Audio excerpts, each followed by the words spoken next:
Shalom almal en welkom by my krot. Rabbi Shapira met 'n spesiale uitgawe vanuit Sydney, Australië. Ek wil julle herinner dat ons elke week my krot in verskeie tale vrystel en dit is belangrik dat julle aanhou share en like sodat ons die leringe by meer mense kan uitkry. Terwyl ons aanhou om die Torah binne 5 minute of minder te ontsyfer en die Messias in elke parasha raak te sien. Hierdie week het ons 'n goeie een, Parashat Chukot. Ons lees oor die dood van Aaron HaKohen HaGadol. Ek wil julle iets ongeloofliks wys oor die dood van Aaron. Onthou, in die boek Levitikus, hoofstuk 4, is dit die heel eerste keer dat ons die woord Mashiach in die teks sien. Dit is betekenisvol omdat Aaron 'n prototype van die Kohen Mashiach is. In werklikheid, toe hy sterf in hoofstuk 20, kyk ons vandag na 2 verse wat belangrik is.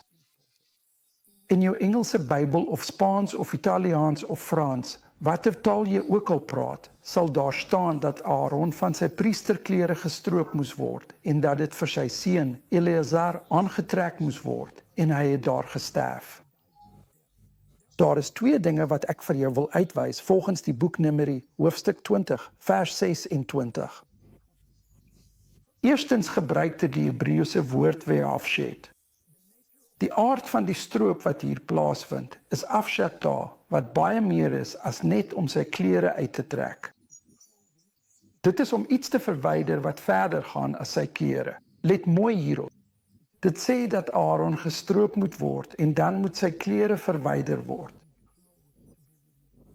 In wese lees die teks, jy moet Aaron uitstroop en jy moet hom van sy klere stroop. Hoekom sê die Torah dat ons Aaron en sy klere moet stroop? Jy sien, hierdie klere verteenwoordig sy uiterlike dinge.